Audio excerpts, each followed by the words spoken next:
নীতি এবং আদর্শের ভিত্তিতে এদেশের মানুষ জীবন দিয়েছে, রক্ত দিয়েছে, পঙ্গু হয়েছে। যদি আজও সেই স্লোগান নিয়ে রাস্তায় নামতে হয়, তাহলে আমাদের স্বাধীনতা ব্যর্থ হয়েছে, আমরা স্বাধীনতা করতে পারি নাই। আমরা কেন জীবন দিয়েছিলাম, কেন রক্ত দিয়েছিলাম? জুলুম থেকে বাঁচার জন্য, নির্যাতন থেকে বাঁচার জন্য। নয়তো পাকিস্তান তো একটা দেশই ছিল, সেখানে দেশ। কেন তাদের বিরুদ্ধে আন্দোলন করেছিলাম, সংগ্রাম করেছিলাম, কেন অস্ত্র ধারণ করেছিলাম?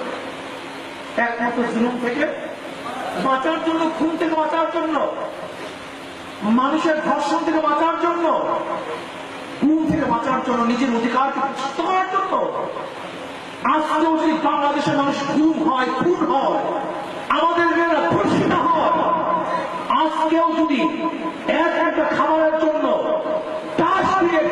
পুকুরের সাথে বাংলাদেশের মানুষ লড়াই করতে হয়, আজকেও যদি বাংলাদেশের মানুষ খোলা আকাশের নিচে জীবন যাপন করতে হয়, আজকেও যদি বাংলাদেশের গরিব একটা ইঞ্জেকশনের অভাবে, চিকিৎসার অভাবে ঢুকে ঢুকে করতে হয়, আজকে যদি বাংলাদেশের নাগরিক অন্নবিহীন, বস্ত্রবিহীন, উলঙ্গ অবস্থায় রাস্তায় থাকতে হয়, তাহলে আমরা কেন স্বাধীন করেছিলাম এই দেশ, কেন আন্দোলন করেছিলাম এই দেশ? না, ব্যর্থ হয়েছে। আমাদের মূল লক্ষ্য এবং উদ্দেশ্য আমরা অর্জন করতে পারি নাই। আজকে আমাদের গরিব মানুষগুলি তাদের চাহনি দেখলে, তাদের করুণ দৃষ্টি দেখলে আমাদের আত্মা কম্পন হয়ে ওঠে। যেটা মানুষ এত নির্যাতিত, নিপীড়িত, দুঃখিত, লাঞ্ছিত, অপমানিত, সে দেশ থেকে হাজার হাজার কোটি টাকা বিদেশে পাচার হবে, তারা এদেশের মানুষদেরকে নেতৃত্ব প্রদান করবে, ওদের নেতৃত্বকে ভেঙে চুরমার করে ফেলতে হবে, ওদের হাতকে ভেঙে চুরমার করে ফেলতে হবে, ওদের রাস্তা থেকে চিরতরের রাস্তাকে বন্ধ করতে হবে। আপনারা জানেন আজকে বাংলাদেশ স্বাধীন হওয়ার পর থেকে এদেশ থেকে কত টাকা পাচার হয়েছে? হাজার হাজার কোটি কোটি টাকা বাংলাদেশের অর্থ বিদেশে পাচার হয়েছে, হাজার হাজার কোটি টাকা। সেই টাকা বাংলাদেশে চুরি হয়, পাচার হয়। যদি সেই টাকা চুরি না হতো, তাহলে কোটি বছর ওই টাকা দিয়ে ওরকম পদ্মা সেটা একটা মানুষ স্থাপন করা যেত। কি ভাবতেছেন? আমাদের সাহেব অবশ্যই তিনি বলেছিলেন, এদেশের বিরোধী দল বলেন, সরকার দল বলেন, ওর অধিকাংশ চোখ। মনে নাই সেই পর্বের বক্তৃতা? সাহেব রহমানুল্লাহ যে কথা বলেছেন, তত্ত্বাবধায়ক সরকার হাতে নাতে আমাদের ঘুরিয়ে দিয়েছেন। কত মন্ত্রী, কত এমপিকে গাড়ি আর রাস্তায় ফেলে চলে গেছে, টাকার বস্তা ব্যাগের মধ্যে পাওয়া গেছে। ওই টাকাগুলি আপনার এবং আমার রক্ত চোষা টাকা, গরিবদের বুটাকে ফাঁকি করে টাকা করতে হবে। আপনারা কি ভেবেছেন জানেন? আজকে আমি গরিব, যে জামাটা পরিধান করতেছি সেখানে ট্যাক্স দেয়। আমি যে এক চাল খাইতেছি তার মধ্যে ট্যাক্সের টাকা আছে, ভ্যাটের টাকা আছে। আজকে রিক্সাওয়ালা যে রিক্সাটা বহন করতেছে সেখানেও সরকারকে ভ্যাট দেওয়া আছে। আমি সরকার বাহাদুর বলতে চাই, আমার সরকার বাহাদুর। আপনার চাকরিজীবীদের চেয়ে বেতন বৃদ্ধি করেছেন, বারবার স্কেল অমুক তমুক এইটা সেইটা বৃদ্ধি করেছেন, কিন্তু যাদের ঘরে চাকরি নেই তাদের জন্য কি দিয়েছেন? হাজার হাজার লক্ষ লক্ষ বেকার ছেলে মাস্টার্স পাস, MA পাস, তাদেরকে আপনি কি করেছেন? যারা আজকে খোলা আকাশের নিচে ঘুমাচ্ছে তারা যদি কি আইন আপনি করেছেন? অথচ কি ব্যবস্থা করেছেন? 45 বছর পর্যন্ত, 46 বছর পর্যন্ত এদেশে খাঁটি ইসলামিক কোন শক্তি ক্ষমতা ছিল না, তারা কোন জায়গাতেই নাই। এদেশের যত খুন, যত ধর্ষণ, অপহরণ আপনারাই করেছেন, যারা ক্ষমতায় ছিল তারাই করেছে। আপনারাই সন্ত্রাসী, জনগণ সন্ত্রাসী নয়। সন্ত্রাস এবং সন্ত্রাসবাদ, টেররিজম আপনাদের সৃষ্ট, জনগণের সৃষ্ট না, বরং আপনাদের কারণে হাজার হাজার তরুণ, লক্ষ লক্ষ তরুণ তারা উঠন্ত বয়সে তাদের বুকের মধ্যে আপনারা ক্রস ফায়ারের বুলেট যুক্ত করেছেন। তাদের হাতের মধ্যে মদের বোতল ধরিয়ে দিয়েছেন, তাদেরকে আপনি অস্ত্র দিয়েছেন। আমার জানা মতে হাজার হাজার যুবকরা আপনাদের দল করতে গিয়ে ওই সময় জীবন দিয়েছে, আপনাদের দল করতে গিয়ে আপনাদের হাতিয়ার হিসেবে তাদেরকে ব্যবহার করেছেন।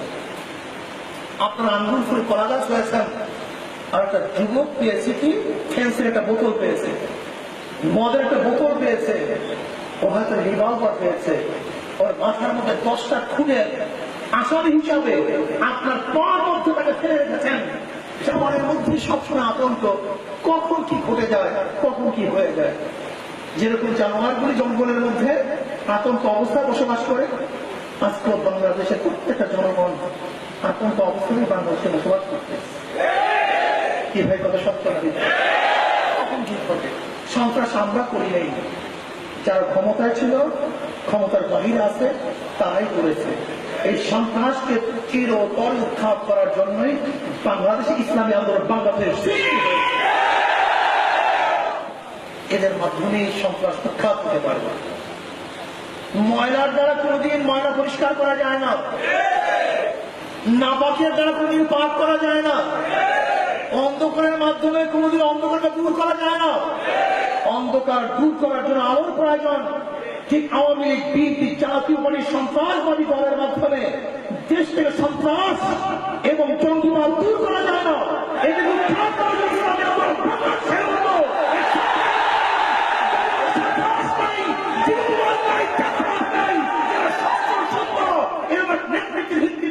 বাংলাদেশের থেকে চিরতর সন্ত্রাস উৎখাত করা সম্ভব।